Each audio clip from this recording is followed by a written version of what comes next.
ಸಲ್ಲಿಸಿದ್ದಾರೆ. ಆ ರಿಪೋರ್ಟ್ ಅಲ್ಲಿ ಶಿವಮ್ ಅಸೋಸಿಯೇಟ್ಸ್ ಅಕ್ಯುಮೆನ್ ಅಂತನೂ ಅದರದ್ದು ಅಲಿಯಾಸ್ ಇದೆ. ಈ ಸಂಸ್ಥೆ ಮುಖಾಂತರ ಅನ್ರೆಗ್ಯುಲೇಟೆಡ್ ಯಾವುದೇ ಸೆಬಿ ಡೈರೆಕ್ಟಿವ್ಸ್, RBI ಡೈರೆಕ್ಟಿವ್ಸ್ ಹಾಗೂ ಯಾವುದೇ ಕೋಆಪರೇಟಿವ್ ಡಿಪಾರ್ಟ್ಮೆಂಟ್ ಡೈರೆಕ್ಟಿವ್ಸ್ ಫಾಲೋ ಮಾಡದೆ ಅವರು ಅನಾಥರೈಸ್ಡ್ ಠೇವಣಿಗಳನ್ನು ಕಲೆಕ್ಟ್ ಮಾಡಿ ಎಕ್ಸಾರ್ಬಿಟೆಂಟ್ ರೇಟ್ ಆಫ್ ಇಂಟ್ರೆಸ್ಟ್ ನಾನು ಕೊಡ್ತೀನಂತ ಅಡ್ವರ್ಟೈಸ್ಮೆಂಟ್ಸ್ನು ಪ್ರಕಟಣೆ ಮಾಡಿ ಸರಿಸುಮಾರು ಪ್ರೈಮಾ ಫೇಸಿ ನಮಗೆ 35,000 ಜನರನ್ನು ಈ ಒಂದು ಸ್ಕೀಮ್ ಅಲ್ಲಿ ಅವರು ಅಳವಡಿಸಿಕೊಂಡಿದ್ದಾರೆ ಅಂತ ಹೇಳಿ ಪ್ರೈಮಾ ಫೇಸಿ ಗೊತ್ತಾಗಿದೆ. ಅದರಂತೆ ಪೊಲೀಸ್ ರಿಪೋರ್ಟ್ನು ಆಧಾರದಲ್ಲಿ ಇಟ್ಕೊಂಡು ಹಾಗೂ ನಾವು ಮಾರ್ಕೆಟ್ ಇಂಟೆಲಿಜೆನ್ಸ್ನು ಆಧಾರದಲ್ಲಿ ಇಟ್ಕೊಂಡು ಪ್ರಿಲಿಮಿನರಿ ಎಂಕ್ವೈರಿ ನಾವು ಅಸಿಸ್ಟೆಂಟ್ ರಿಜಿಸ್ಟ್ರಾರ್ ಆಫ್ ಕೋಆಪರೇಟಿವ್ ಸೊಸೈಟೀಸ್ಗೆ ನಾನು ಆದೇಶವನ್ನು ಮಾಡಿದೆ. ಇವರ ಜವಾಬ್ದಾರಿ ಏನಿತ್ತಂದ್ರೆ assistant registrar of cooperative societies ಅವರು ಒಂದು ಜನರಲ್ ಎಂಕ್ವೈರಿ ಮಾಡಬೇಕು. ಈ ಒಂದು ಎಂಟಿಟಿ ಸಂಸ್ಥೆ ಏನಿದೆ ಇದರದ್ದು ಲೀಗ್ಯಾಲಿಟಿನೂ ಅವರು ಚೆಕ್ ಮಾಡಬೇಕು. ಲೀಗ್ಯಾಲಿಟಿನ ಅಲ್ಲದೆ ಯಾವ ರೀತಿಯ ಫೈನಾನ್ಷಿಯಲ್ ಆಪರೇಷನ್ ಇವರು ನಡೆಸ್ತಾ ಇದ್ದಾರೆ ಅದರ ಬಗ್ಗೆ ಅವರು ಪತ್ತೆ ಹಚ್ಚಬೇಕು.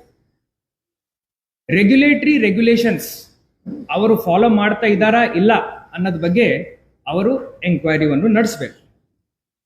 ಠೇವಣಿಯನ್ನು ಹೆಂಗ್ ಮೊಬಿಲೈಸ್ ಮಾಡ್ತಾ ಇದ್ದಾರೆ ಅದರದ್ದು ಮೆಥಡಾಲಜಿವನ್ನು ಅವರು ಪತ್ತೆ ಮಾಡಬೇಕು. ಹಾಗೂ ಕೋಆಪರೇಟಿವ್ ಡಿಪಾರ್ಟ್ಮೆಂಟ್ ಹಾಗೂ ಫೈನಾನ್ಷಿಯಲ್ ರೆಗ್ಯುಲೇಷನ್ ಲಾಸ್ ಏನಾದ್ರು ಉಲ್ಲಂಘನೆ ಮಾಡ್ತಾ ಇದ್ದಾರಾ ಇದರ ಬಗ್ಗೆ ಅವರು ತನಿಖೆ ಮಾಡಬೇಕು. Assistant registrar of cooperative societies ARCS ಅವರು ನಮ್ಮ ಆದೇಶದಂತೆ ಅವರು 4 ಸ್ಥಳಗಳಲ್ಲಿ ಪರಿಶೀಲನೆ ಮಾಡಿ ಅದಾದ ನಂತರ ಒಂದು ಸುದೀರ್ಘವಾದಂಥ ವರದಿಯನ್ನು ಅವರು ನಮಗೆ ನೀಡ್ತಾರೆ. ಈ 4 ಸ್ಥಳಗಳಿಗೆ ಭೇಟಿ ಮಾಡಿದ ನಂತರ there is a prima facie evidence that irregularity is taking place ಅಂತ ಹೇಳಿ ಅವರಿಗೆ ಕಾನೂನಲ್ಲಿ ಕಾಗ್ನಿಸೆನ್ಸ್ ಬರುತ್ತೆ. ಕಾಗ್ನಿಸೆನ್ಸ್ ಬಂದ ತಕ್ಷಣ ಅವರು ಪೊಲೀಸ್ ಆಯುಕ್ತರ ಹತ್ರ ಹೋಗಿ ಮಾಲಮಾರುತಿ ಸ್ಟೇಷನ್ ಅಲ್ಲಿ ಒಂದು FIR ಅನ್ನು ನೀಡ್ತಾರೆ. FIR ಅಲ್ಲಿ ಯಾವ ಕಾನೂನುಗಳನ್ನು ಅವರು ಅಲ್ಲಿ ಬಳಸ್ತಾರಂದ್ರೆ KPID ಆಕ್ಟ್ ಅಲ್ಲಿ ಸೆಕ್ಷನ್ 9 ಹಾಗೂ ಬರ್ಡ್ಸ್ ಆಕ್ಟ್ ಅಲ್ಲಿ section 21 sub class 1 and sub class 2. FIR ಆದ ನಂತರ ನಿನ್ನೆ ಏನ್ ಪೊಲೀಸ್ ಆಕ್ಷನ್ ಆಗಿದೆ ಅದರ ಬಗ್ಗೆ ಸ್ಪಷ್ಟವಾಗಿ ನಮ್ಮ ಪೊಲೀಸ್ ಆಯುಕ್ತರು ತಮಗೆ ತಿಳಿಸ್ತಾರೆ. 2ನೇ ಭಾಗ ಇನ್ವೆಸ್ಟಿಗೇಷನ್ ನಾವು ಏನ್ ಮಾಡಿದೀವಿ ಅಂದ್ರೆ detailed enquiry to be conducted under KPID act section 3(1) and 3(2) ಅಂತ ಹೇಳಿ ಜಿಲ್ಲಾಧಿಕಾರಿಯಾಗಿ ನಾನು ಆದೇಶವನ್ನು ಹೊರಡಿಸ್ತೇನೆ. ಈ ಆದೇಶದಲ್ಲಿ ನಾನು ಉಪವಿಭಾಗಾಧಿಕಾರಿ ಅಸಿಸ್ಟೆಂಟ್ ಕಮಿಷನರ್ ಬೆಳಗಾವಿ ರವರಿಗೆ ಆದೇಶವನ್ನು ಮಾಡ್ತೀನಿ. ಇವರು ನಮ್ಮ ಸೆಲ್ ಅಲ್ಲಿರುವಂತ ಮಾರ್ಕೆಟ್ ಇಂಟೆಲಿಜೆನ್ಸ್ ರಿಪೋರ್ಟ್ ಹಾಗೆ ಪೊಲೀಸ್ ಆಯುಕ್ತರು ನನಗೆ ನೀಡಿರುವಂತ ಪೊಲೀಸ್ ರಿಪೋರ್ಟ್ ಹಾಗೂ ಇತರ ಸೋಷಿಯಲ್ ಮೀಡಿಯಾ ಹಾಗೂ ಮಾಧ್ಯಮದ ಏನು ರಿಪೋರ್ಟ್ಸ್ ಬಂದಿದ್ದಾವೆ ಹಾಗೂ ಇವರು ಅಡ್ವರ್ಟೈಸ್ಮೆಂಟ್ಸ್ ಅನ್ನು ನೀಡ್ತಾರೆ. Suspicious advertisements. ನಾನು 36% ನಿಮಗೆ ಇಂಟ್ರೆಸ್ಟ್ ರೇಟ್ ಕೊಡ್ತೀನಿ ಹಾಗೂ ನೀವು ನನಗೆ ಮಿನಿಮಮ್ 1 lakh ರೂಪಾಯಿ ಡೆಪಾಸಿಟ್ ಕೊಡಬೇಕಂತ ಹೇಳಿ ಅಡ್ವರ್ಟೈಸ್ಮೆಂಟ್ಸ್ ಕೊಡ್ತಾರೆ. ಆ ಅಡ್ವರ್ಟೈಸ್ಮೆಂಟ್ ಕಾಪೀಸ್ ನಮ್ಮ ಕಡೆ ಇಲ್ಲಿ ಇದಾವೆ. ಪೊಲೀಸ್ ರಿಪೋರ್ಟ್ ಅಲ್ಲಿನೂ ಈ ಅಡ್ವರ್ಟೈಸ್ಮೆಂಟ್ಸ್ ಬಗ್ಗೆ ಮಾನ್ಯ ಪೊಲೀಸ್ ಆಯುಕ್ತರು ಬಹಳ ಸ್ಪಷ್ಟವಾಗಿ ನಮಗೆ ತಿಳಿಸ್ತಾರೆ. So detailed enquiry to be conducted by assistant commissioner. ಇದರಲ್ಲಿ market intelligence reports, police inputs, suspicious advertisements, ಇದರಂತೆ ನಮ್ಮ ಉಪವಿಭಾಗ ಅಧಿಕಾರಿ ಜೊತೆನಲ್ಲಿ ACP ರವರು, ಇನ್ಸ್ಪೆಕ್ಟರ್ ಅವರು, ಅದೇ ರೀತಿ ನಮ್ಮ district registrar for cooperative societies ಅವರೊಂದು ತಂಡ ಮಾಡ್ಕೊಳ್ತಾರೆ. ಇವರು ಹೋಗಿ ಸ್ಥಳ ಪರಿಶೀಲನೆ ಮಾಡ್ತಾರೆ. ಈ ಕಾನೂನು ಅಡಿಯಲ್ಲಿ ಇವರು ಪರಿಶೀಲನೆ ಮಾಡಬೇಕು. ಪರಿಶೀಲನೆ ಮಾಡಿ ಒಂದು ಡೀಟೇಲ್ಡ್ ವರದಿಯನ್ನು ಜಿಲ್ಲಾಧಿಕಾರಿಯಾಗಿ ನನಗೆ ಅವರು ಸಲ್ಲಿಸಬೇಕು. ಸರ್ಚ್ ಮಾಡುವಾಗ ಸುಮಾರು ಡಾಕ್ಯುಮೆಂಟ್ಸ್ ಅವರಿಗೆ ಸಿಕ್ಕಿದ್ದಾವೆ. ಉದಾಹರಣೆಗೆ ಫೈನಾನ್ಷಿಯಲ್ ಟ್ರಾನ್ಸಾಕ್ಷನ್ಸ್, ಠೇವಣಿದಾರರ ಪಟ್ಟಿ, ಹಾಗೂ ಅವರಿಗೆ ನಿಮ್ಮ ಕಡೆ ಏನಾದರೂ ರೆಗ್ಯುಲೇಟರಿ ಪರ್ಮಿಷನ್ಸ್ ಇದಾವ ಇಲ್ಲ ಅಂತ ಕೇಳುವಾಗ ಅವರು AC ರವರಿಗೆ ಯಾವುದೇ ರೆಗ್ಯುಲೇಟರಿ ಪರ್ಮಿಷನ್ ಕಾಪೀಸ್, ಲೈಸೆನ್ಸಸ್ ತೋರಿಸಲಿಕ್ಕೆ ಆಗಲ್ಲ. ಇದನ್ನು ಉಪವಿಭಾಗಾಧಿಕಾರಿಗಳು ಒಂದು ಮಹಜರ್ ಡ್ರಾ ಮಾಡ್ತಾರೆ, ಒಂದು ಡೀಟೇಲ್ಡ್ 150 ಪೇಜ್ ರಿಪೋರ್ಟ್ವನ್ನು ಬರೆದುಬಿಟ್ಟು ನನಗೆ ಸಲ್ಲಿಸ್ತಾರೆ. ಈಗ ಈ ರಿಪೋರ್ಟ್ ಸಲ್ಲಿಸಿದ ನಂತರ ಕಾನೂನಡಿಯಲ್ಲಿ ಜಿಲ್ಲಾಧಿಕಾರಿಯಾಗಿ ನಾನು revenue secretary as per KPID act ನಾನು ಸೆಕ್ರೆಟರಿ ಆಫ್ ರೆವೆನ್ಯೂ ಡಿಪಾರ್ಟ್ಮೆಂಟ್ಗೆ ಇಮಿಡಿಯೇಟ್ಲಿ ತಿಳಿಸಬೇಕಾಗುತ್ತೆ. ಅವರು ನಿನ್ನೆ ನಮ್ಮ ಅಸಿಸ್ಟೆಂಟ್ ಕಮಿಷನರ್ ಅವರು ನಿನ್ನೆ ನನಗೆ ವರದಿ ಸಲ್ಲಿಸಿದ್ದಾರೆ. ನಾನು 2 ತಾಸು ಆ ವರದಿಯನ್ನು ಓದಿ ಅದರಲ್ಲಿ ಇರುವಂಥ ನ್ಯೂನತೆಗಳನ್ನು ನಾನು ವೆರಿಫೈ ಮಾಡಿಕೊಂಡು ನಿನ್ನೆ ರಾತ್ರಿ ಸರ್ಕಾರಕ್ಕೆ ಆ ವರದಿಯನ್ನು ಸಲ್ಲಿಸಿದೆ. ಸರ್ಕಾರ ಹಂತದಲ್ಲಿ ಈಗ ಆಗೋ ಕೆಲಸ ಏನಂದ್ರೆ, ನಮ್ಮ ಅಪರ ಮುಖ್ಯ ಕಾರ್ಯದರ್ಶಿಗಳು ಕಂದಾಯ ಇಲಾಖೆಯವರು ಸ್ಟೇಟ್ ನೋಡಲ್ ಆಫೀಸರ್ಗೆ ಕಾಂಪಿಟೆಂಟ್ ಅಥಾರಿಟಿಗೆ ಅವರು ನೇಮಕ ಮಾಡ್ತಾರೆ. Competent authority has all the powers to seize movable immovable properties, freeze bank accounts, and also take action by taking the concurrence of special court. ಒಂದು ಸ್ಪೆಷಲ್ ಕೋರ್ಟ್ ಈ ಆಕ್ಟ್ ಅಡಿಯಲ್ಲಿ ರಚನೆ ಮಾಡಲಾಗಿದೆ. ಇದರಲ್ಲಿ ಪ್ರೈಮಾ ಫೇಸಿ 35,000 ಜನ ಅಂತ ನಾವು ಏನು ಹೇಳ್ತಾ ಇದ್ವಿ, ಪ್ರತಿಯೊಬ್ಬರಿಂದ ಇವರ ಅಡ್ವರ್ಟೈಸ್ಮೆಂಟ್ ಪ್ರಕಾರ ಮಿನಿಮಮ್ ನನಗೆ 1 ಲಕ್ಷ ತಾವು ಹ್ಯಾಂಡ್ ಲೋನ್ ಕೊಡಬೇಕು, ಠೇವಣಿ ಇಡಬೇಕಂತ ಹೇಳಿ ಏನು ಹೇಳ್ತಾರೆ, ಇದರದ್ದು ಕ್ವಾಂಟಮ್ 50 ಕೋಟಿ ಮೀರಿ ಹೋಗುತ್ತೆ. ಅದು ಎಷ್ಟು ಹೋಗುತ್ತೆ ಅಂತ ನಾನು ಈಗ ಹೇಳಲ್ಲ, ಬಟ್ 50 ಕೋಟಿ ಮೀರಿ ಹೋಗುತ್ತೆ. 50 ಕೋಟಿ ಮೀರಿ ಹೋದ ನಂತರ ಪೊಲೀಸ್ ಇಲಾಖೆಯವರು, ನಮ್ಮ ಪೊಲೀಸ್ ಆಯುಕ್ತರು ಒಂದು ಡೆಸಿಷನ್ ತಗೊಂಡು ಇದು ಬಹುಶಃ ಅವರು CID ಅವರಿಗೆ ಹ್ಯಾಂಡ್ ಓವರ್ ಮಾಡ್ತಾರೆ. ಫೈನಲಿ ಈ ಒಂದು ಮಾಧ್ಯಮದ ಗೋಷ್ಠಿಯಿಂದ ನಾನು ಎಲ್ಲ ಜನಸಾಮಾನ್ಯರಿಗೆ ಏನು ಹೇಳಲಿಕ್ಕೆ ಬಯಸುತ್ತೇನೆ ಅಂದರೆ, ಈ ಅನ್ರೆಗ್ಯುಲೇಟೆಡ್ ಪಾನ್ಸಿ ಸ್ಕೀಮ್ಸ್ ಇದಾವೆ. ನಾವು ಮಾಧ್ಯಮದಲ್ಲಿ ನಾನಿರಲಿ, ನನ್ನ CP ರವರಿರಲಿ, SP ರವರಿರಲಿ, ನಾವು ಸರಿಸುಮಾರು 1000 ಸತಿ ಹೇಳಿದೆ, ಈ ಜಾಸ್ತಿ ಇಂಟ್ರೆಸ್ಟಿಗೆ ತಾವು ಟೆಂಪ್ಟ್ ಆಗಿಬಿಟ್ಟು ನಮಗೆ ನೀವು 1000 ರೂಪಾಯಿ ಕೊಟ್ಟಿದ್ದೀರ ಅಂದ್ರೆ 2000 ಸಿಗುತ್ತೆ, 3000 ಸಿಗುತ್ತೆ ಅಂತ ಯಾರು ಹೇಳ್ತಾರೆ, ಇವೆಲ್ಲ ಫ್ರಾಡ್. RBI ಗೈಡ್ಲೈನ್ಸ್ ಪ್ರಕಾರ RBI ವೆಬ್ಸೈಟ್ ನಲ್ಲಿ ಎಲ್ಲ ಫೈನಾನ್ಷಿಯಲ್ ರೆಗ್ಯುಲೇಟರಿ ಬಾಡೀಸ್ ಹಾಗೂ ನಾನ್ ಬ್ಯಾಂಕಿಂಗ್ ಫೈನಾನ್ಷಿಯಲ್ ಕಂಪನಿಗಳ ಹೆಸರು ಪಟ್ಟಿಯನ್ನು ಅವರು ಬಹಿರಂಗ ಮಾಡಿದ್ದಾರೆ. ಅಲ್ಲಿ ಹೋಗಿ ಆ ಪಟ್ಟಿನಲ್ಲಿ ಅವರು ಇದಾರಾ ಇಲ್ಲನ ಅಂತ ಚೆಕ್ ಮಾಡಿಕೊಂಡು ಆವಾಗ ಇನ್ವೆಸ್ಟ್ ಮಾಡಬೇಕು. ಇನ್ವೆಸ್ಟ್ ಮಾಡೋದು ತಪ್ಪಲ್ಲ, ಬಟ್ ಈ ರೀತಿಯ ಯಾವುದೇ ರೆಗ್ಯುಲೇಟರಿ ಫ್ರೇಮ್ವರ್ಕ್ ಅಲ್ಲಿ ಬರಲಾರ್ದ ಸಂಸ್ಥೆಗಳಲ್ಲಿ ಅವರು ಇನ್ವೆಸ್ಟ್ ಮಾಡೋದು ಬಹಳ ತಪ್ಪು, ಅದು ಇಲ್ಲಿಗಲ್ ಆಗುತ್ತೆ. ಫೈನಲಿ ಈಗ ನಾವು KPID ಸೆಲ್, ಬಡ್ ಸೆಲ್ ಅಂತ ಏನು ಮಾಡಿದ್ದೀವಿ, ಇದನ್ನು ನಾವು ಬಹಳ ಸ್ಟ್ರೆಂಥನ್ ಮಾಡಿದ್ದೀವಿ. ಹಿಂದಿನ 2 ತಿಂಗಳಲ್ಲಿ ನಮ್ಮ ಬೆಳಗಾವಿನಲ್ಲೇ 1 ವರ್ಷದಿಂದ ಸುಮಾರು ಈ ತರ ಕೇಸಸ್ ಪತ್ತೆ ಆಗ್ತಾ ಇದ್ದಾವೆ. ನಮ್ಮ ಮಾಧ್ಯಮ ಸಮಿತ್ರರು ತಾವು ಹೇಳಿದಿರಿ, ನನಗೂ ನನ್ನ CP ರವರಿಗೂ ತಾವು ಹೇಳಿದಿರಿ ದಟ್ ಇದನ್ನು ಹೆಂಗ್ ರೆಗ್ಯುಲೇಟ್ ಮಾಡ್ತೀರಂತ. ಇವತ್ತು ಈ ಕಾನೂನನ್ನು ನಾವು ಉಪಯೋಗ ಮಾಡಿದ್ದೀವಿ. ಕಾನೂನಲ್ಲಿ ನನಗೆ ಹಾಗೂ ನನ್ನ ಅಧಿಕಾರಿಗಳಿಗೆ ಬಹಳಷ್ಟು ಅಧಿಕಾರವನ್ನು ಸರ್ಕಾರ ನೀಡಿದೆ. ಅದರಂತೆ ನಾವು ಈ ಕ್ರಮವನ್ನು ವಹಿಸಿದ್ದೀವಿ. ಈಗ ಮುಂದಿನ ಪೊಲೀಸ್ ಆಕ್ಷನ್ ಏನಾಗುತ್ತೆ, ಅವರು ಯಾವ ರೀತಿ ಸೀಜರ್ ಮಾಡ್ತಾರೆ ಅಂಡ್ ಆ ಸೀಜರ್ ಆದ ನಂತರ ಅವರ ಪ್ರಕ್ರಿಯೆ ಏನಿರುತ್ತೆ ಅದರ ಬಗ್ಗೆ ಪೊಲೀಸ್ ಆಯುಕ್ತರು ಮಾತಾಡ್ತಾರೆ. ಏನಾದರೂ ಪ್ರಶ್ನೆ ಇದೆ ಅಂದ್ರೆ ನನಗೆ ತಾವು ಸ್ಪೆಷಲ್ ಕೋರ್ಟ್ ಏನು ಮಾಡಿದ್ದಾರೆ ಸರ್? 36,000 ಜನ.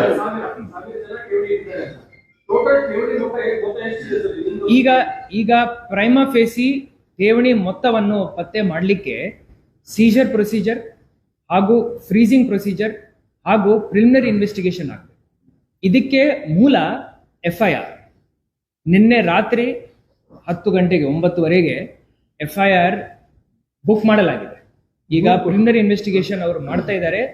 ಬಟ್ ನಾನು ಇಷ್ಟು ಹೇಳ್ತೀನಿ, ನಮಗೆ ಸುಮಾರು ಬಾಂಡ್ಸ್ ಸಿಕ್ಕಿದ್ದಾವೆ ಅಲ್ಲಿ.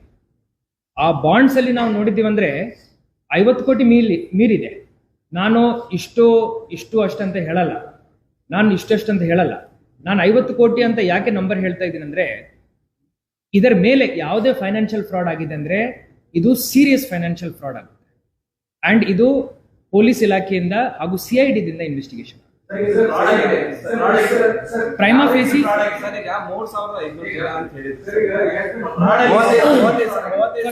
ಫಸ್ಟ್ ತಾವು ಹೇಳಿ, ಮತ್ತೆ ಅನಿಲ್ ಕಡೆ ಬರ್ತೀನಿ, ಮತ್ತೆ ನೌಶಾದ್ ಕಡೆ.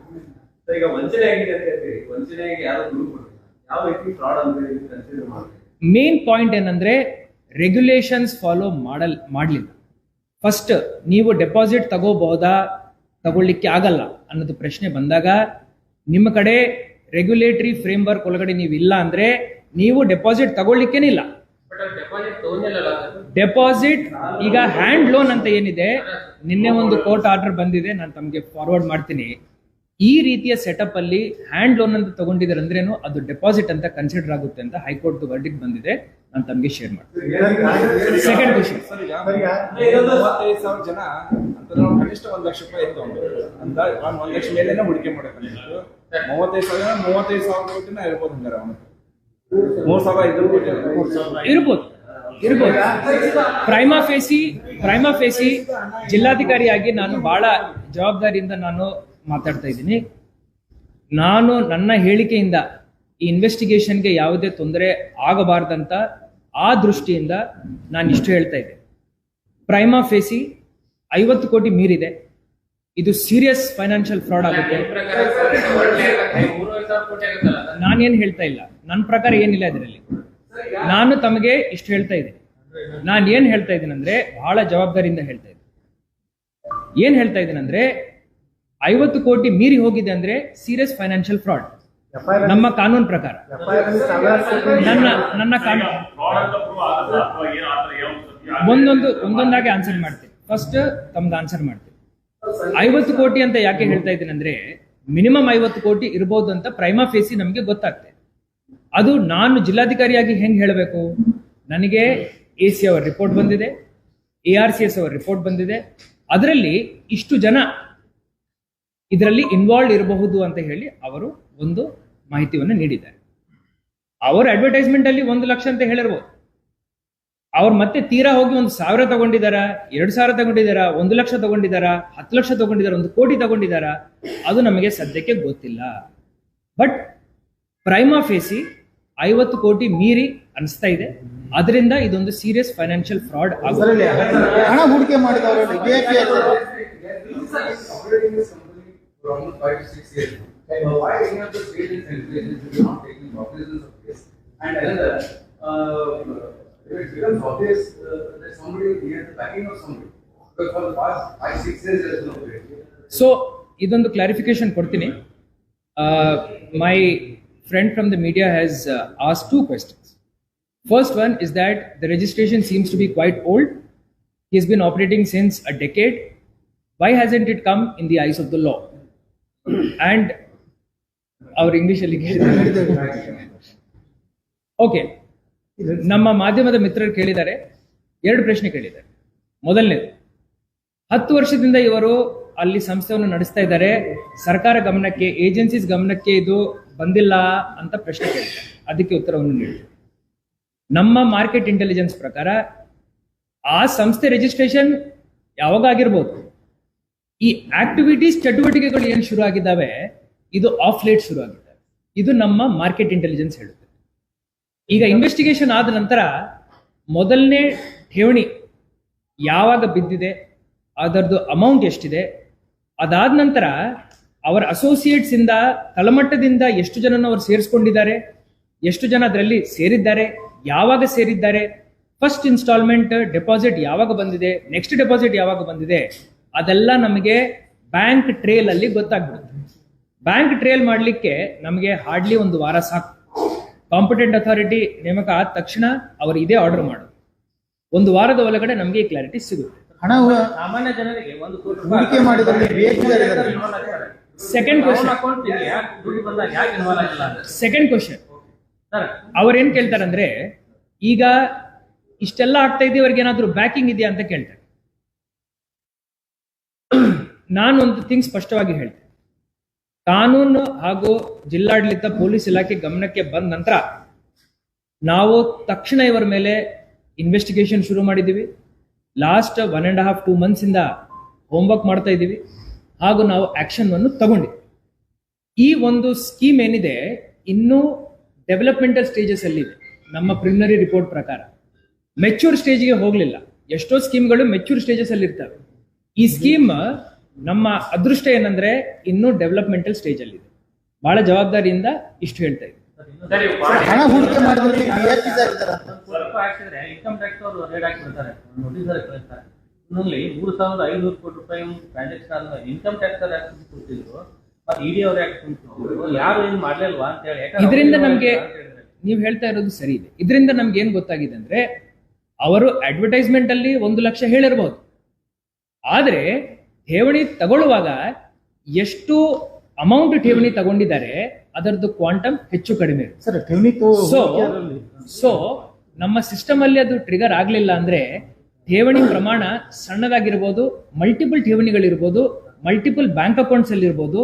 ಈ ಒಂದು ಪೇಪರ್ ಟ್ರೇಲ್, ಬ್ಯಾಂಕ್ ಟ್ರೇಲ್ ಏನಿದೆ ಅದನ್ನು ನಾವು ಮಾಡ್ತಾ ಇದ್ದೀವಿ. ಹಣ ಹೂಡಿಕೆ ಮಾಡಿದಲ್ಲಿ VIP ಇದ್ದಾರೆ ಈಗ ಈಗ ಈಗ ಇದರಲ್ಲಿ ಡೆಪಾಸಿಟರ್ಗಳ ಹೆಸರನ್ನು ನಾವು ಬಹಿರಂಗ ಮಾಡಲ್ಲ.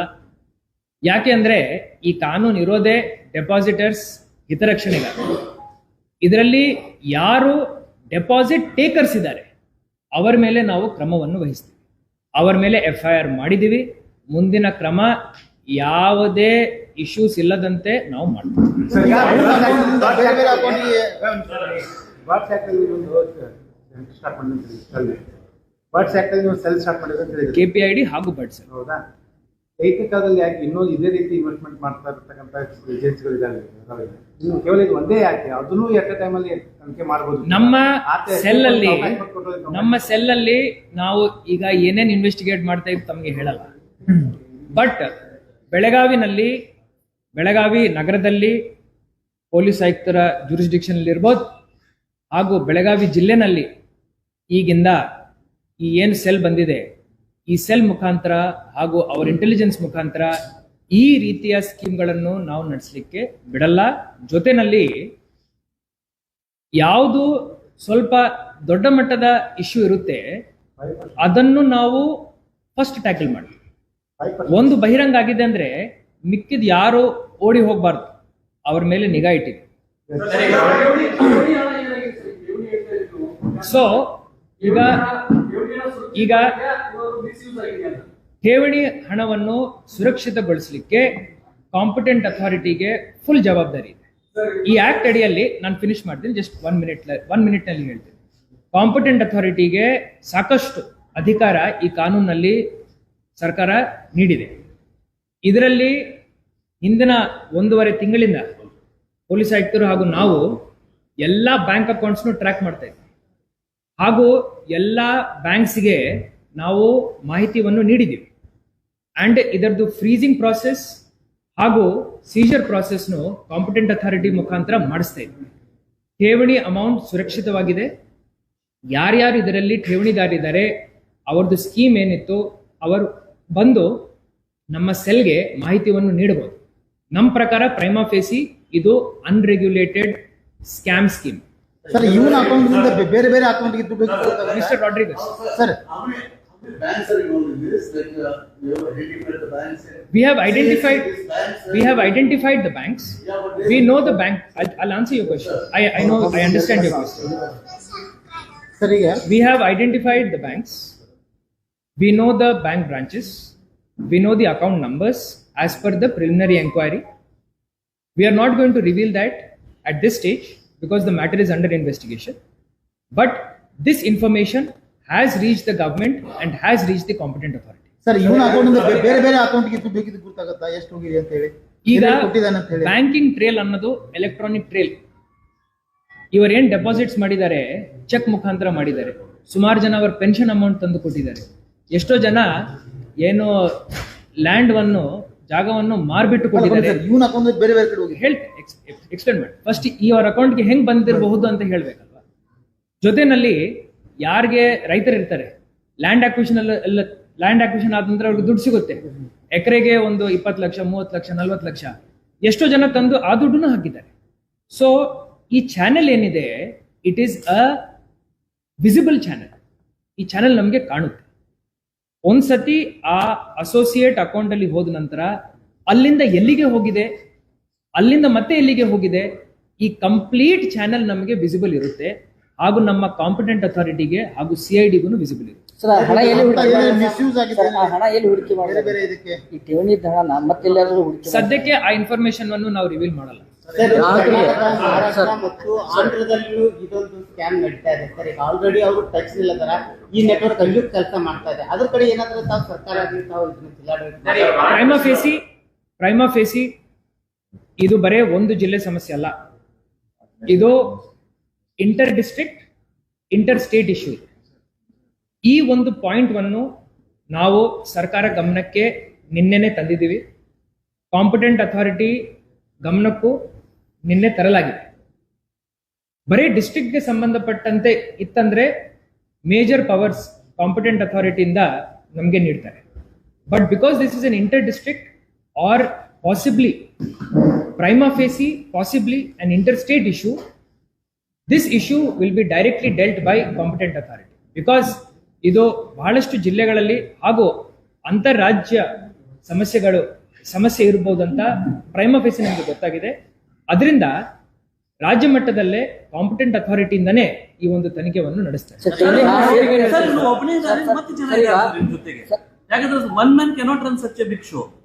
ಈಗ ಪ್ರೈಮಾ ಫೇಸಿ ನಮ್ಗೆ ಏನ್ ಗೊತ್ತಾಗಿದೆ ಅಂದ್ರೆ, ಇವರು ಈ ವ್ಯಕ್ತಿ ಏನಿದ್ದಾರೆ ಶಿವಾನಂದ್ ಎಸ್ ನೀಲನ್ ಅವರ್, ಇವರ ಮೇಲೆ FIR ಮಾಡಿದ್ದೀವಿ. ಇವರ ಜೊತೆ ಅಸೋಸಿಯೇಟ್ಸ್ ಇದ್ದಾರೆ. ಈ ಅಸೋಸಿಯೇಟ್ಸ್ ಮೇಲೇನೂ ನಾವು ನಿಗಾ ಇಟ್ಟಿದ್ದೀವಿ. ನಮ್ಮ ರಿಪೋರ್ಟ್ ಅಲ್ಲಿ ಅದೇ ಹೇಳಿದ್ದೀವಿ. ಎಷ್ಟು ಜನ ಅಸೋಸಿಯೇಟ್ಸ್ ಇರ್ಬೋದು ಅನ್ನೋದ್ ಬಗ್ಗೆ ನಾನು ನನ್ನ ರಿಪೋರ್ಟ್ ಅಲ್ಲಿ ಸರ್ಕಾರಕ್ಕೂ ಹೇಳಿದ್ದೆ. ಅವರು ಎಲ್ಲಿ ಹೋಗ್ಲಿಕ್ಕಿಲ್ಲ, ಇಲ್ಲೇ ಇರಬೇಕು. ಪೊಲೀಸ್ ಅವರು ಅವ್ರ ಮೇಲೆ ನಿಗಾ ಇಟ್ಟಿದ್ದಾರೆ. ಅವರ ಸೆಲ್ ಫೋನ್ಸ್ನು ಈಗ ಟ್ರ್ಯಾಕ್ ಮಾಡ್ತಾರೆ. ಎಲ್ಲಿ ಹೋಗ್ಲಿಕ್ಕಿಲ್ಲ, ಇಲ್ಲೇ ಇರ್ಬೇಕು. ಜೊತೆನಲ್ಲಿ ಇನ್ನೊಂದು, ಇವತ್ತು ಸಂಜೆ ಒಳಗಡೆನೆ ಎಲ್ಲರಿಗೂ ನಾವು ನೋಟಿಸ್ ಅನ್ನು ಜಾರಿ ಮಾಡ್ತೀವಿ. ಇನ್ಫಾರ್ಮೇಶನ್ ಏನಿದೆ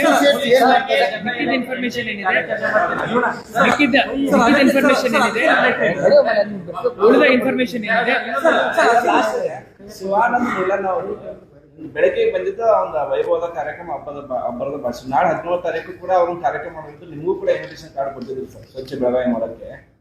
ಈ ಗ್ಯಾಪ್ ಅಲ್ಲಿ ಅದು ಹೆಂಗ್ ಟ್ರ್ಯಾಕ್ ಮಾಡಿದ್ರಿ, ಹೆಂಗ್ ಮಾಹಿತಿ ಬಂತು ನಿಮ್ಗೆ? ಅದ್ರ ಬಗ್ಗೆ ಯಾವ ಚಾಲೆಂಜಸ್ ಬಗ್ಗೆ ಅನ್ಸುತ್ತೆ? ಚಾಲೆಂಜಸ್ ಅಂದ್ರೆ, ನಾನು ನನ್ನ ಪೊಲೀಸ್ ಆಯುಕ್ತರಿಗೆ ಬಹಳ ಕಾಂಪ್ಲಿಮೆಂಟ್ಸ್ ಹೇಳಿದೆ. ಈಗ ಇದು ಒಳ್ಳೆ ಟೀಮ್. ಬೆಳಗಾವಿಗೆ ನಾವು ಇವರು ಬಹಳ ಒಳ್ಳೆ ಕೆಲಸ ಮಾಡಲಿಕ್ಕೆ ಅವರು ಪ್ರಯಾಸ ಪಡ್ತಾ ಇದ್ದಾರೆ. ನನಗೆ ಬಹಳ ಒಳ್ಳೆ ಸಾಥ್ ಕೊಡ್ತಾ ಇದ್ದಾರೆ. ಸೊ 1.5 ತಿಂಗಳಿಂದ ನಾವು ಎಷ್ಟು ಆಫೀಸರ್ಗಳ ಜೊತೆ ಮೀಟಿಂಗ್ಸ್ ಮಾಡಿದೀವಿ ಅಂತ ನಮಗೆ ಗೊತ್ತು. ಆ ಪ್ರೋಗ್ರಾಮ್ ಮಾಡ್ತಾ ಇದ್ದಾರೆ ಅಂತ ಗೊತ್ತಾದ ನಂತರನೂ ಪ್ರೋಗ್ರಾಮ್ ನಡೀಲಿ ಅಂತ ಹೇಳಿ ನಾವು ಮುಂದುವರಿಸಿದ್ವಿ. ಬಿಕಾಸ್ ನಮ್ಮ ಇನ್ವೆಸ್ಟಿಗೇಷನ್ ನಡೀತಾ ಇತ್ತು. ಬಟ್ ಒಂದು ಪಾಯಿಂಟ್ ಬಂದ ನಂತರ ನಾವು ಆಕ್ಷನ್ ತಗೋಬೇಕಾಯ್ತು. ನಾವು ಆಕ್ಷನ್ ನನ್ನ ಪ್ರಕಾರ ಬಹಳ ಸರಿಯಾದ ಸಮಯದಲ್ಲಿ ತಗೊಂಡ್ವಿ. ಫೈನಾನ್ಷಿಯಲ್ ಫ್ರಾಡ್ ಬಗ್ಗೆ ನೀವೆಲ್ಲ ಮಾತಾಡಿದ್ರಿ. ಬಟ್ ದಟ್ ಪರ್ಸನ್ ಏನ್ ಮಾಡಿದರೆ, ನನ್ನ ಹತ್ರ 15,000 ಗಂಡುಗಳಿದೆ, ನಾನು CM ಬೇಕಾರ್ ಹಾಕ್ಬೋದು, ಯಾರನ್ನ ಗಂಡಸರು ಮಾಡ್ತೀನಿ, ಇದೆಲ್ಲ ಕ್ರಿಮಿನಲ್ ಆಕ್ಟಿವಿಟಿ ಆಕ್ಟ್ ಅಲ್ಲಿ ಬರುತ್ತೆ. ಅದ್ರ ಬಗ್ಗೆ ಏನಾದ್ರು ಮಾಡಿದ್ದೀರಿ? ಸೊ FIR ನಲ್ಲಿ ಈಗ ಸುಮಾರು ಸೆಕ್ಷನ್ಸ್ ಆಡ್ ಆಗ್ತಾ ಹೋಗ್ತವೆ ಇನ್ವೆಸ್ಟಿಗೇಷನ್ ಅಲ್ಲಿ. ನಾವು ಏನ್ ಪ್ರೈಮಾ ಫೇಸಿ ರಿಪೋರ್ಟ್ ಕೊಟ್ಟಿದ್ದೀವಿ ಅದರ ಪ್ರಕಾರ ಫೈನಾನ್ಷಿಯಲ್ ಫ್ರಾಡ್ ನಮ್ಮ ARCS ಅವರು ರಿಪೋರ್ಟ್ ಅನ್ನು ನೀಡಿದ್ದಾರೆ. ಈಗ ಪೊಲೀಸ್ ಕಾಗ್ನಿಸೆನ್ಸ್ ಅಲ್ಲಿ ಸುಮಾರು ವಿಚಾರಗಳು ಬಂದಿದ್ದಾವೆ. ಇದು ಇಲ್ಲೇ ಎಂಡ್ ಆಗೋ ಪ್ರಕರಣ ಅಲ್ಲ. ಇದರಲ್ಲಿ ಸುಮಾರು ಸೆಕ್ಷನ್ಸ್ ಆ್ಯಡ್ ಆಗ್ತವೆ. ಹೌದು, ಸೋಷಿಯಲ್ ಮೀಡಿಯಾದಲ್ಲಿ ಇರುವಂಥ ವಿಡಿಯೋಗಳನ್ನು ಪೊಲೀಸ್ ಆಯುಕ್ತರು, ನಾವೆಲ್ಲರೂ ಯಾವಾಗ ನೋಡಿದ್ವಿ. ಅದರ ಮೇಲೆ ಬಹಳ ಸೀರಿಯಸ್ಲಿ ನಾವು ಗಮನಹರಿಸಿದ್ವಿ. ಅದರ ಮೇಲೆ ಯಾವ ರೀತಿಯ ಕ್ರಮ ತಗೋಬೇಕನ್ನೋದ್ ಬಗ್ಗೆ ನಾವು ಬಹಳ ಡಿಸ್ಕಸ್ ಮಾಡಿದ್ವಿ. ಅದಾದ ನಂತರ what is the best possible way to tackle this issue. ನಾವು ಯಾವುದೇ ಕೇಸ್ ಮಾಡಿದ್ದೀವಿ ಅಂದ್ರೆ ಠೇವಣಿದಾರಿಗೆ ಏನಾದರೂ ತೊಂದರೆ ಬರುತ್ತಾ ಅಂತ ಹೇಳಿ ನಾವಿಬ್ಬರು ಬಹಳ ಯೋಚನೆ ಮಾಡಿದ್ವಿ. ಅದಕ್ಕೋಸ್ಕರ ನಮ್ಮ ಕಾನೂನು ಏನ್ ಹೇಳುತ್ತೆ, ಪೊಲೀಸ್ ಆಯುಕ್ತರಿರ್ಲಿ, ಇದರಲ್ಲಿ ಕಾನೂನಲ್ಲಿ ಜಿಲ್ಲಾ ದಂಡಾಧಿಕಾರಿ ನನಗೆ ಬಹಳ ಜವಾಬ್ದಾರಿಯನ್ನು ನೀಡಿದ್ದಾರೆ. ಮೊದಲನೇ ಆದ್ಯತೆ ಠೇವಣಿದಾರರನ್ನು ನಾವು ಪ್ರೊಟೆಕ್ಟ್ ಮಾಡಬೇಕು. ಸೊ ಅದರಿಂದ ನಾವು ಫಸ್ಟ್ ಪ್ರಯಾರಿಟಿ ಯಾವ ಇನ್ವೆಸ್ಟಿಗೇಷನ್ ಮಾಡಬೇಕು, ಯಾವ ಕೇಸ್ ಬುಕ್ ಮಾಡಬೇಕು ಅನ್ನೋದ್ರ ಬಗ್ಗೆ ಬಹಳ ಸುದೀರ್ಘವಾಗಿ ನಾವು ಚರ್ಚೆ ಮಾಡಿ ಈ ಇನ್ವೆಸ್ಟಿಗೇಷನ್, ಈ ಸೆಕ್ಷನ್, ಈ ಕಾನೂನನ್ನು ಉಪಯೋಗ ಮಾಡ್ತೀವಿ. ಈಗ ಠೇವಣಿದಾರರಿಗೆ ಏನ್ ಹೇಳ್ತೀರಿ ಸರ್? ಜಿಲ್ಲಾಡಳಿತದಿಂದ ತನಿಖೆ ನಡೆದಿದೆ. ಠೇವಣಿದಾರರು ಪೊಲೀಸ್ ಆಯುಕ್ತರು ಹೇಳ್ತಾರೆ. ಸರ್, ಠೇವಣಿದಾರರಿಗೆ ಜಿಲ್ಲಾಡಳಿತದಿಂದ ಏನ್ ಹೇಳ್ತೀರಿ?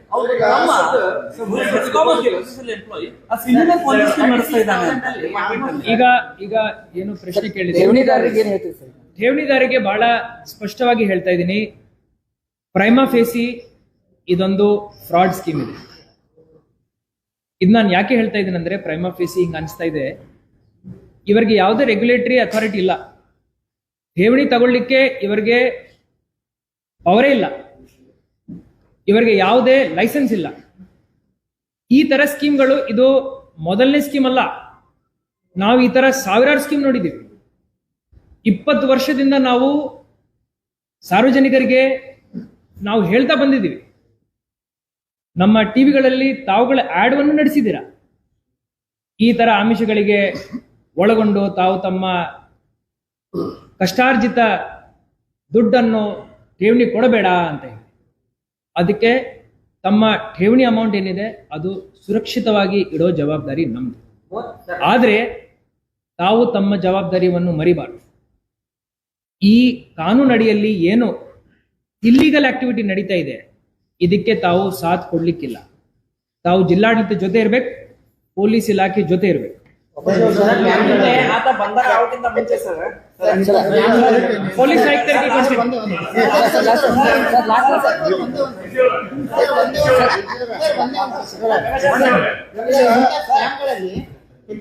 ನನ್ನ ಪೊಲೀಸ್ ಆಯುಕ್ತ ನಿನ್ನೆ ಬಂಧನ ಆಗೋಕ್ಕಿಂತ ಮುಂಚೆ ಒಂದು ಆಡಿಯೋ ಸಂದೇಶ ರವಾನೆ ಮಾಡಿದಾನೆ ಸರ್. ಮತ್ತೆ 2 ದಿನದಲ್ಲಿ ಸ್ಟಾರ್ಟ್ ಆಗುತ್ತೆ, ಯಾರು ಹೆದರ್ಬೇಡಿ, ಓನ್ ಮಶೂರ್ ಅಂತ ಹೇಳಿ ಸ್ಟಾರ್ಟ್ ಮಾಡಿದ್ದಾರೆ. ಏನ್ ಪ್ರಶ್ನೆ ಸರ್? ಜಸ್ಟ್ ಏನೇನು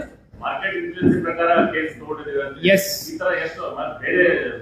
ಇದಾವೆ ನಮ್ಮ ಕಡೆ, ಇದಾವೆ ನಮ್ಮ ಕಡೆ. ಈಗ ನಾನು ನಂಬರ್ ಹೇಳ್ಬೇಕಂದ್ರೆ ನಾನು ನಂಬರ್ ಸದ್ಯಕ್ಕೆ ಹೇಳಲ್ಲ. ಜೊತೆನಲ್ಲಿ ಯಾರಂತ ತಾವು ಕೇಳಿದಿರಂದ್ರೆ ಅದನ್ನು ಹೇಳಲ್ಲ, ಸದ್ಯಕ್ಕೆ ಹೇಳಲ್ಲ.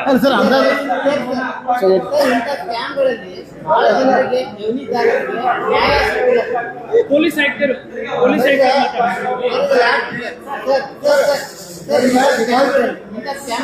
ಬಹಳ ಜನರಿಗೆ ಠೇವಣಿದಾರರಿಗೆ ನ್ಯಾಯ ಸಿಕ್ಕಿಲ್ಲ ಸರ್. ಇದು ಅದೇ ರೀತಿ ಒಂದು ಸ್ಕ್ಯಾಮ್ ಆಗಿ ಹೋಗುತ್ತಾ? ಠೇವಣಿದಾರರಿಗೆ ನ್ಯಾಯ ಸಿಗುವಂತ ಒಂದು ಠೇವಣಿದಾರರಿಗೆ ನ್ಯಾಯ ಸಿಗ್ಬೇಕಂದ್ರೆ ನಾವು ಲೀಗಲ್ ಪ್ರೊಸೀಜರ್, ಕೋರ್ಟ್ ಡೈರೆಕ್ಷನ್ಸ್, ಕಾನೂನನ್ನು ಟು ದ ಡಾಟ್ ಫಾಲೋ ಮಾಡಬೇಕಾಗುತ್ತೆ. ನಾವು ಈ ಕ್ರಮವನ್ನು ವಹಿಸುವಾಗ ಸೀನಿಯರ್ IPS ಆಫೀಸರ್ ಜೊತೆ, ಸೀನಿಯರ್ IAS ಆಫೀಸರ್ಸ್ ಜೊತೆ ಹಾಗೂ ಸಬ್ಜೆಕ್ಟ್ ಮ್ಯಾಟರ್ ಎಕ್ಸ್ಪರ್ಟ್ಸ್ ಜೊತೆ, ವಕೀಲರ ಜೊತೆ ಚರ್ಚೆ ಮಾಡಿಕೊಂಡು ಈ ಒಂದು ಆಕ್ಷನ್ ತಗೊಂಡಿದ್ದೀವಿ. ಈ ರೀತಿ ಆಕ್ಷನ್ ತಗೊಂಡಿದ್ದ ನಂತರ ನನ್ನ ಪ್ರಕಾರ ಕಾನೂನಾತ್ಮಕವಾಗಿ ಠೇವಣಿದಾರರ ಹಿತರಕ್ಷಣೆ ಏನಿದೆ ಅದನ್ನು ಕಾಪಾಡಲಿಕ್ಕೆ ನಮಗೆ ಶಕ್ತಿ ಸಿಗುತ್ತೆ.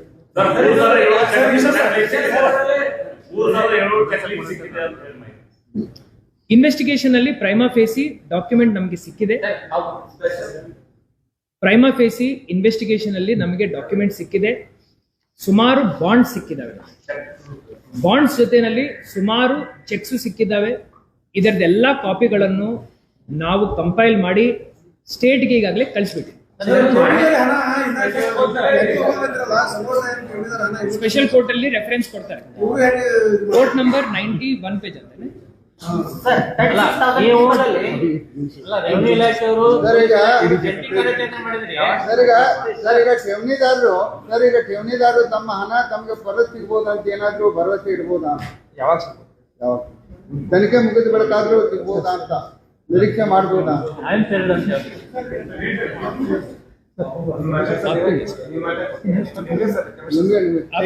ನೀವು ನೀವು ಮೊದಲು ಹೇಳಿ ಸರ್. ಸರ್ ನೀವು ಹೇಳಿ ನಾನು ಬ್ರೀಫ್ ಮಾಡಿಬಿಡ್ತೀನಿ. Brief ಮಾಡಿ ಸರ್. ಮಾನ್ಯ ಜಿಲ್ಲಾಧಿಕಾರಿಗಳು ಹೇಳಿದಂತೆ ಈ ತರ ಸ್ಕೀಮ್ ಬಗ್ಗೆ ಸಾಕಷ್ಟು ಸಲ ನಮ್ದು ವಿಚಾರಣೆ ಆಗಿತ್ತು. ಒಂದು ಅನಾಮಧೇಯ ಅರ್ಜಿ ಯಾರು ಸೇಬಿಗೆ ಕೂಡ ಬರೆದಿದ್ರು. ಈ ತರ ಈ ಸಂಘಟನೆ ದುಡ್ಡು ಕೇಳ್ತಾ ಇದ್ದಾರೆ, ತಗೊಳ್ತಾ ಇದ್ದಾರೆ. ಸೇಬಿ ಅವರು ನಮ್ಮ CIDಗೆ ಪತ್ರ ಬರೆದಿದ್ದಾರೆ. CIDಯಿಂದ ನಮಗೆ ಕೂಡ ಒಂದು ಎನ್ಕ್ವೈರಿ ಬಂದಿತ್ತು.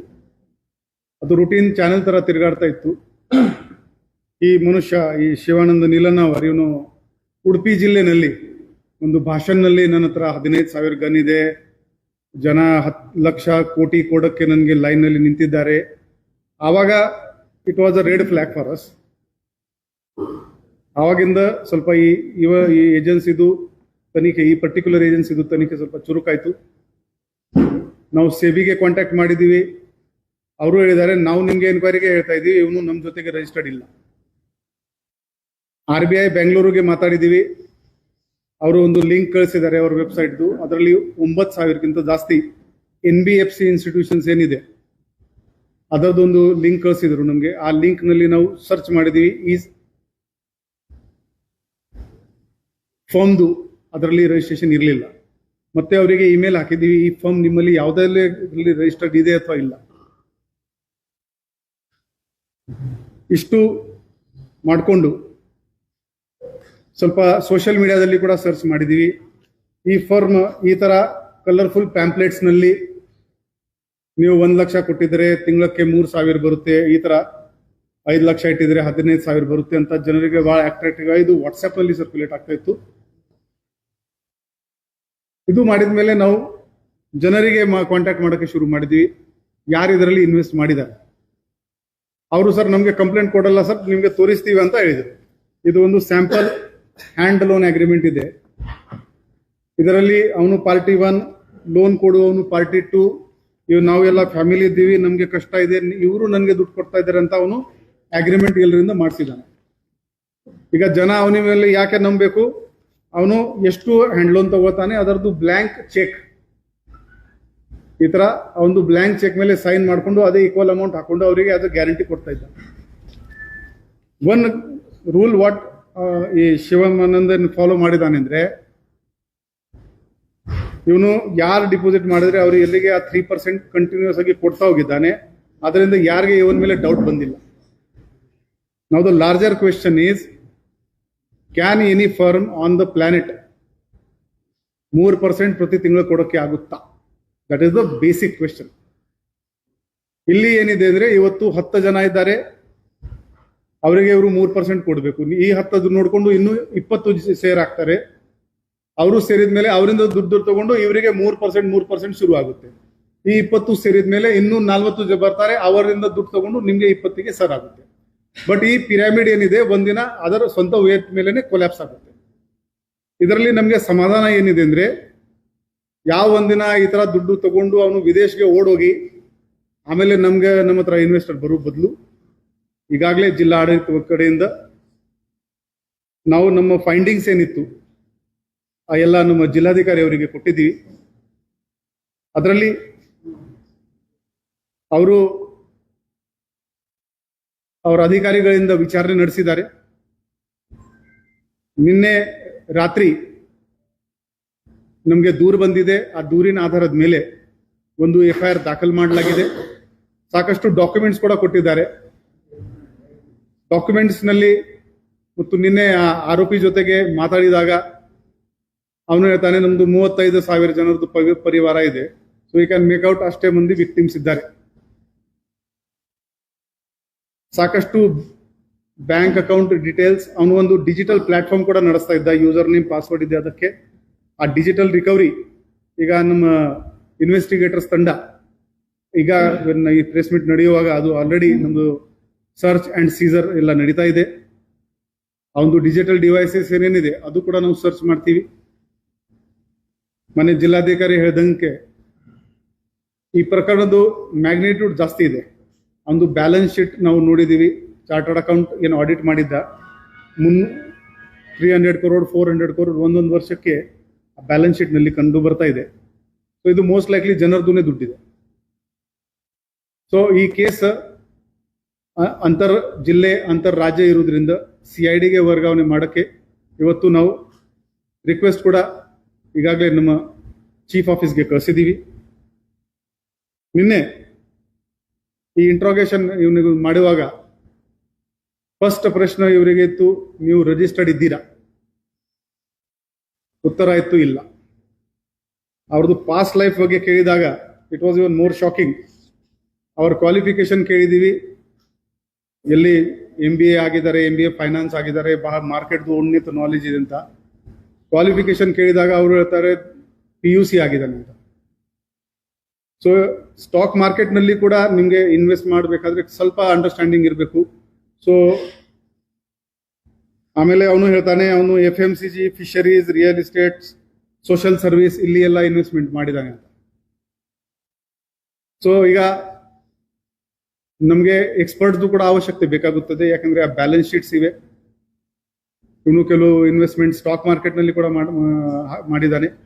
DC ಅವರು ಹೇಳ್ದಂಗೆ ಈಗಾಗಲೇ ನಾವು ಯಾವಾಗ ಮಾತಾಡ್ತಾ ಇದ್ದೀವಿ, ಈಗಾಗಲೇ ಎಲ್ಲ ಕರೆಸ್ಪಾಂಡೆನ್ಸ್ಗಳು ಶುರು ಆಗಿದೆ. ನಮ್ಮ ಡಿಪಾಸಿಟರ್ಸ್ದು ಏನು ಠೇವಣಿ ಇದೆ ಅದು ಕಾಪಾಡೋಕ್ಕೆ ನಾವು ಹೆಚ್ಚಿನ ಪ್ರಯತ್ನ ಮಾಡ್ತಾ ಇದ್ದೀವಿ. ಮತ್ತು ಈ ಪೂರ್ತಿ ಮ್ಯಾಟರ್ ಇಲ್ಲಿ ನಿಲ್ಲಲ್ಲ. ಇದರಲ್ಲಿ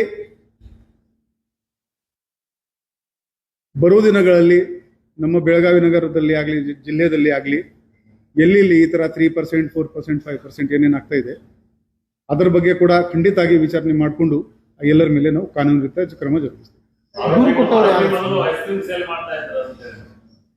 ಹೌದು, ಅವನು ಇಲ್ಲಿ ಬೆಳಗಾವಿನಲ್ಲಿ ಕರಿಯರ್ ಶುರು ಮಾಡಿದಾಗ ಅವನು ಐಸ್ ಕ್ರೀಮ್ ಸೇಲ್ ಮಾಡ್ತಾ ಇದ್ದ, ಡ್ರೈವಿಂಗ್ ಮಾಡ್ತಾ ಇದ್ದ, ಎಲ್ಲ ಪೆಟಿ ಜಾಬ್ಸ್ ಕೂಡ ಮಾಡಿದ್ದಾನೆ. ಅವನಲ್ಲಿ ಆಮೇಲೆ ಐಸ್ ಕ್ರೀಮ್ ಫ್ಯಾಕ್ಟರಿ ಹಾಕಿದ್ದಾನೆ, ಅದು ಲಾಸ್ನಲ್ಲಿ ಹೋಯ್ತು.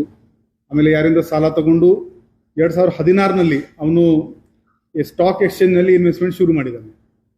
2020ರಲ್ಲಿ ಜೂನ್ನಲ್ಲಿ ಕೋವಿಡ್ ಪೀರಿಯಡ್ನಲ್ಲಿ ನಮ್ಮ ರಿಜಿಸ್ಟ್ರಾರ್ ಆಫ್ ಫರ್ಮ್ಸ್ ಜೊತೆಗೆ ಈ ಶಿವಮ್ ಅಸೋಸಿಯೇಟ್ಸ್ ಅಂತ ಒಂದು ಫರ್ಮ್, ಅವನು ಮತ್ತು ಅವನದು ಒಂದು ಫ್ರೆಂಡ್, ಈ ಇಬ್ರು ಮಂದಿ ಈ ರಿಜಿಸ್ಟ್ರೇಷನ್ ಮಾಡಿದ್ದಾರೆ. ಈ ಫರ್ಮ್ ಹೆಸರಲ್ಲಿ ಇವನು ಈ ಎಲ್ಲ ದುಡ್ಡು ಜನರಿಂದ ತಗೊಳ್ಳೋಕೆ ಶುರು ಮಾಡಿದ್ದಾರೆ. ನಿವೃತ್ತ ಯೋಧರು ಜಾಸ್ತಿ ಇದ್ದಾರೆ, ನಿವೃತ್ತ ಯೋಧರನ್ನ ಹೂಡಿಕೆ ಮಾಡಿದ್ದಾರೆ ಅಂತ ಈಗ FIR ಆಗಿ ಬರೀ 16 ಗಂಟೆ ಆಗಿದೆ. ನಾವು ಆ ಡಿಜಿಟಲ್ ಎವಿಡೆನ್ಸ್ ಏನಿದೆ ಅವನು ಎಕ್ಸ್ಟ್ರಾಕ್ಟ್ ಮಾಡಿಕೊಂಡು ಕಾಪಿ ತಗೊಂಡು ಅನಾಲಿಸಿಸ್ ಮಾಡಬೇಕು.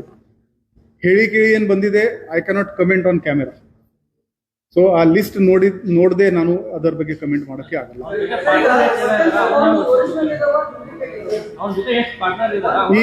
ಈ ಫರ್ಮ್ ನಲ್ಲಿ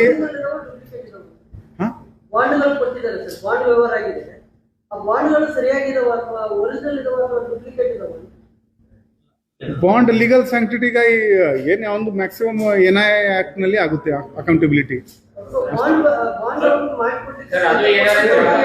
ಬಾಂಡ್ ಇಂಪಾರ್ಟೆಂಟ್ ಅಲ್ಲ, ಠೇವಣಿ ಇಂಪಾರ್ಟೆಂಟ್, ಡೆಪಾಸಿಟ್ ಇಂಪಾರ್ಟೆಂಟ್. ಅದು ಲೀಗಲ್ ಆಸ್ಪೆಕ್ಟ್ಸ್ ನಾವು ನುವಾನ್ಸಸ್ ಚೆಕ್ ಮಾಡ್ತೀವಿ.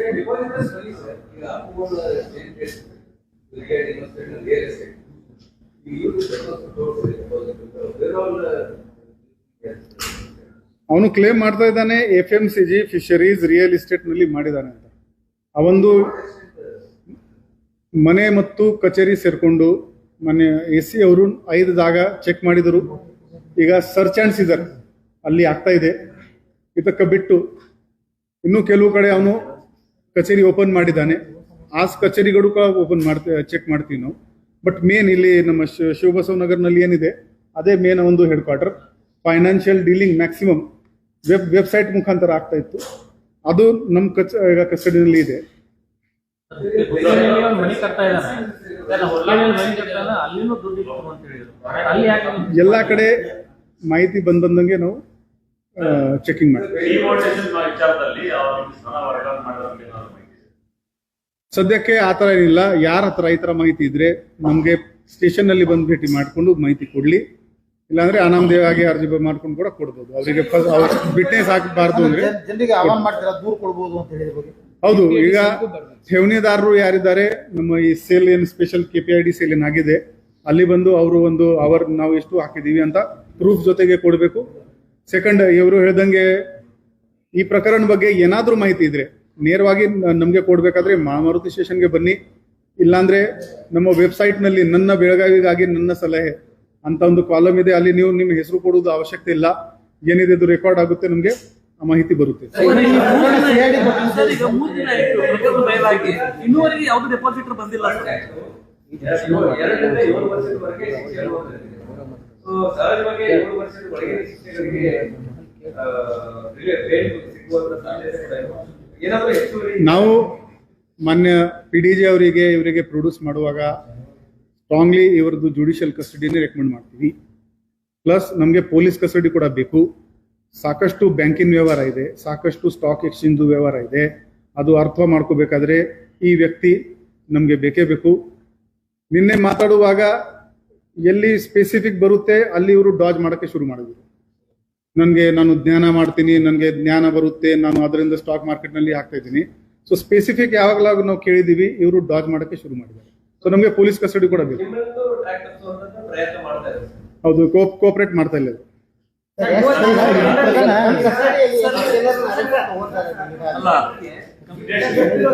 ಇನ್ವೆಸ್ಟಿಗೇಷನ್ ಎಲ್ಲರದು ಎನ್ಕ್ವೈರಿ ಆಗುತ್ತೆ. ಕಲ್ಪಬಿಲಿಟಿ ಇದ್ರೆ ಕ್ರಮ ಅದು ಎಲ್ಲ part of investigation. That all will be. Even 10 ರೂಪಾಯಿದು ಕೂಡ ಪರ್ಚೇಸ್ ಆಗಿದ್ದರೆ ಅದು ಜನರದು ದುಡ್ಡು ಇದೆ, it will be part of the investigation. Sir, ಈ ಪ್ರಕರಣದಲ್ಲಿ CID ಕೊಟ್ಟಿರೋ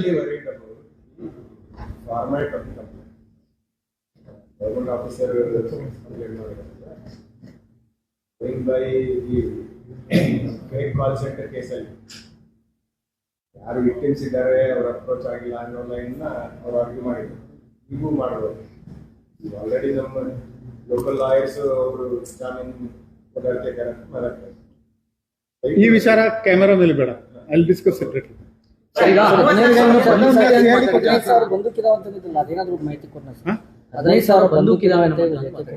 ಹೌದು, ಅದು ಕೂಡ ದಟ್ ವಾಸ್ ದ ಟ್ರಿಗರ್. ಈ ಸಂಘಟನೆಯಿಂದ ನಾವು ಹೋಗುವುದು ಕಾರಣನೇ ಅದಿತ್ತು. ಆ ಮಾತೇನಿತ್ತು, ದಟ್ ವಾಸ್ ದ ಟ್ರಿಗರ್. ನಮ್ಗೆ ಗಾಬರಿ ಏನಾಯ್ತು, ಇವನೇನು ಗ್ಯಾಂಗ್ ಕಟ್ತಾ ಇದ್ದಾನೆ ಅಂತ.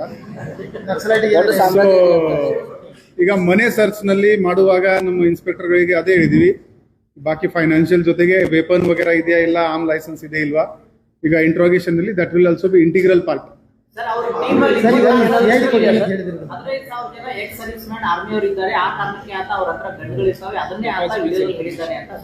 ಅದು ಈಗ ದಟ್ ಇನ್ವೆಸ್ಟಿಗೇಷನ್ ಅಲ್ಲಿ ನಾವು ವೆರಿಫೈ ಮಾಡ್ತೀವಿ.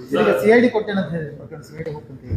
ಬಹುತೇಕ ಹಿಂದೆ CID ಕೊಟ್ಟಂತ ಪ್ರಕರಣಗಳು ಆನಂದ ಅಪ್ಪುಗಳು ಎಲ್ಲ ಪ್ರಕರಣಗಳು ಫೇಲ್ ಆಗಿದೆ. ಇದ್ರ ಬಗ್ಗೆ ಇಡಿ ಪತ್ರ ಬರೀತಿಲ್ಲ ಅಂತ ಹೇಳಿ ಪತ್ರ ನಮ್ಮ CID one of the most competent CID in the country ಇದೆ. ಅವರು ಸಾಕಷ್ಟು ಸೀರಿಯಸ್ ಪ್ರಕರಣ ತುಂಬಾ ಚೆನ್ನಾಗಿ ಭೇದಿಸಿದ್ದಾರೆ. ಬರ್ಡ್ಸ್ ಆಕ್ಟ್ ವಗೇರಾನಲ್ಲಿ ಅದು ಸ್ಟೇಟ್ ಜುರಿಸ್ಡಿಕ್ಷನ್ ಅಥವಾ ಕಂಟ್ರಿ ಜುರಿಸ್ಡಿಕ್ಷನ್ ಇರೋದ್ರಿಂದ ಅವರಿಗೆ ಕೋಆರ್ಡಿನೇಷನ್ ಆಗಲಿ ಏನಾಗಲಿ, they are empowered for that. They are specialised team ಇದೆ. ಸೈಬರ್ ಟೀಮ್ ತುಂಬಾ ಚೆನ್ನಾಗಿದೆ ಅಲ್ಲಿ ನಮ್ಮ CID ನಲ್ಲಿ. ನಿಮ್ಗೆ ಅವಕಾಶ ಇದ್ರೆ ನೀವು ಯಾವಾಗಲೂ ಅಲ್ಲಿ ಹೋಗಿ ನೋಡಿ ಬರುವುದು. ನಮಗೆ ಪೂರ್ತಿ ವಿಶ್ವಾಸ ಇದೆ, ನಮ್ಮ CID very well can handle.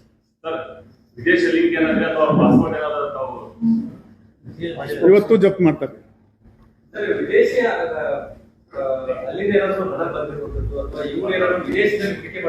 ಈಗ ಅಕೌಂಟ್ ಅನಾಲಿಸಿಸ್ ಮಾಡಿದ ಮೇಲೆ ನಾನು ಏನ್ ಕಮೆಂಟ್ ಮಾಡ್ಬೋದು. ಸದ್ಯಕ್ಕೆ ಬರೀ 16 ಗಂಟೆ ಆಗಿದೆ.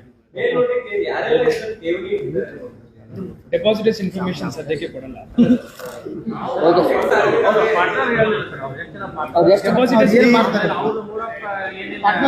ರಿಜಿಸ್ಟ್ರಾರ್ ಕಂಪನಿ ಹೆಸರು ನಲ್ಲಿ ಬರೀ 2 ಇದ್ದಾರೆ. ಇವನು ಮತ್ತು ಇನ್ನೊಬ್ಬ ಚಿಕ್ಕೋಡಿ ಅವನು ಇದ್ದಾನೆ, ಸುನೀಲ್ ಅನ್ ಸಮಥಿಂಗ್, ಸುಭಾಷ್ ಸಮಥಿಂಗ್. ಅವನಿಗೆ ಕೂಡ ಈಗ ವಿಚಾರಣೆಗೆ ಕರೆ ಮಾಡ್ತಾ ಇದೀವಿ. ಅವನದು ರೋಲ್ ಏನಿದೆ ಅದು ಕೂಡ ಚೆಕ್ ಮಾಡ್ತೀವಿ. ಕಂಪನಿನಲ್ಲಿ ಯಾರ್ಯಾರು ಇದ್ದಾರೆ ಅವರಿಗೆ ವಿಚಾರಣೆ ಮಾಡ್ತೀವಿ. IT ಟೀಮ್ ಏನಿದೆ ಅವರಿಗೆ ಕೂಡ ವಿಚಾರಣೆ ಮಾಡ್ತೀವಿ. ಕಲ್ಪೆಬಿಲಿಟಿ ಎಲ್ಲಿ ಕಂಡು ಬರುತ್ತೆ, ಒಂದು ರೆಗ್ಯುಲರ್ ನೀವು ಕೆಲಸ ಮಾಡ್ತೀರಿ ಅದು ಒಂದು, ಈ ಕ್ರಿಮಿನಲ್ ಕೆಲಸ ಗೊತ್ತಿದ್ರೆ ಮಾಡ್ತೀರಿ ಅಂದ್ರೆ ಅದು ಒಂದು. ಕಲ್ಪೆಬಿಲಿಟಿ ಕಂಡು ಬಂದ್ರೆ ಅವ್ರ ಮೇಲೆ ಕಾನೂನಿ ಕ್ರಮ ಆಗುತ್ತೆ.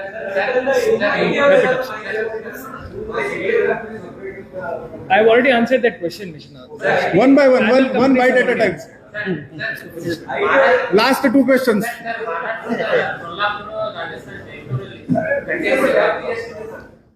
ಮಹಾರಾಷ್ಟ್ರ ಆಮೇಲೆ ಸೊಲ್ಲಾಪುರದ ಆಫೀಸ್ Multi state. ನಮ್ಗೆ ಕೂಡ ಕೇಳಿ ಬಂದಿದೆ. ಈಗ ಡಾಕ್ಯುಮೆಂಟ್ಸ್ ನೋಡ್ಕೊಂಡು ವಿಲ್ ಗೋ ಹೆಡ್. ಇಲ್ಲ ಸದ್ಯಕ್ಕಿಲ್ಲ. CIDಗೆ ರೆಫರ್ ಮಾಡ್ತೀವಿ. ಇದರಿಂದ ನಿಮ್ಗೆ ಎಲ್ಲರಿಗೆ ರಿಕ್ವೆಸ್ಟ್ ಏನಿದೆ ಅಂದ್ರೆ, ಈ ಕೇಸ್ ಸೈಟ್ ಮಾಡಿಕೊಂಡು ದಯವಿಟ್ಟು ಅವೇರ್ನೆಸ್, ನಿಮ್ದು ಮೀಡಿಯಾಗೆ 4th pillar of the democracy ಅಂತ ಹೇಳ್ತಾರೆ. ನಮ್ಮ ಸ್ಟೇಟ್ ಬ್ಯಾಂಕ್ ಆಫ್ ಇಂಡಿಯಾ ಭಾರತದ ಬಿಗ್ಗೆಸ್ಟ್ ದೊಡ್ಡದು ಬ್ಯಾಂಕ್ ಇದೆ. ಇದು ಬಹುಶಃ ಜಗತ್ತಿನಲ್ಲಿ ಕೂಡ ಬಹಳ ದೊಡ್ಡದು ಬ್ಯಾಂಕ್ ಇರಬೇಕು. ಅವರು ವರ್ಷಕ್ಕೆ 6%, 7% ಬಡ್ಡಿ ಕೊಡ್ತಾ ಇದ್ದಾರೆ. ಅವರಿಗೆ ಬಿಟ್ಟು ಬೇರೆ ಸಂಘಟನೆಗೆ ಎಷ್ಟು ಆಗುತ್ತೆ? 10 ಮಾಡಬಹುದು, 15 ಮಾಡಬಹುದು. ಇದು 36, 46. These are the red flags. ಇದನ್ನು ಇಂಗ್ಲಿಷ್ನಲ್ಲಿ ರೆಡ್ ಫ್ಲಾಗ್ಸ್ ಅಂತ ಹೇಳ್ತಾರೆ. ಸೊ ನಮ್ಮ ಬೆಳಗಾವಿ ನಗರದ ಜನ ಆಗಲಿ, ಬೆಳಗಾವಿ ಜಿಲ್ಲೆದು ಜನ ಆಗಲಿ, ದಯವಿಟ್ಟು ಅಂತ ಸ್ಕೀಮ್ಗೆ ನಂಬೇಡಿ. ಡೌಟ್ ಇದ್ರೆ ದಯವಿಟ್ಟು ನಮ್ಮ DC ಆಫೀಸ್ ಕಚೇರಿನಲ್ಲಿ ಬನ್ನಿ, ಕೇಳಿ. ನಾವು RBI ವೆಬ್ಸೈಟ್ ಆಗಲಿ ಏನಾಗಲಿ ಚೆಕಿಂಗ್ ಮಾಡ್ಕೊಂಡು ಅಲ್ಲಿ ಅವರಿಗೆ ಟ್ರಸ್ಟ್ ವರ್ದಿ ಇದೆ ಇಲ್ಲ ಅಂತ ಹೇಳ್ಬೋದು. Close this. ಇದನ್ನ ಏನು ಅಕೌಂಟ್ ಹೋಲ್ಡರ್ ಅಕೌಂಟ್ ಎಲ್ಲಿದಾವೆ ಸರ್, ಆ ಬ್ಯಾಂಕ್ ಏನಾದ್ರು ಇದ್ರೊಳಗೆ ಇನ್ವೆಸ್ಟಿಗೇಷನ್ ಪಾರ್ಟ್ ಮಾಡ್ತಾರೆ. ಕಮ್ಯುನಿಕೇಶನ್ ಆಲ್ರೆಡಿ ನಡ್ತಾ ಇದೆ. ಅವರು ID ಅವರು ಅಥವಾ ಯಾರಿಗಾದ್ರೂ ಕಮ್ಯುನಿಕೇಟ್ ಮಾಡಬಹುದು.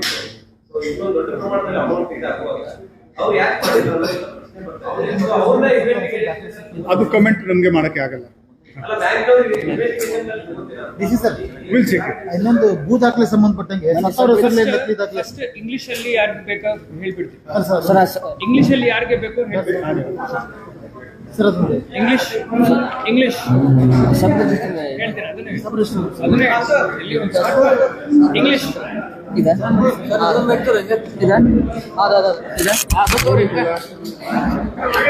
ಇದೆ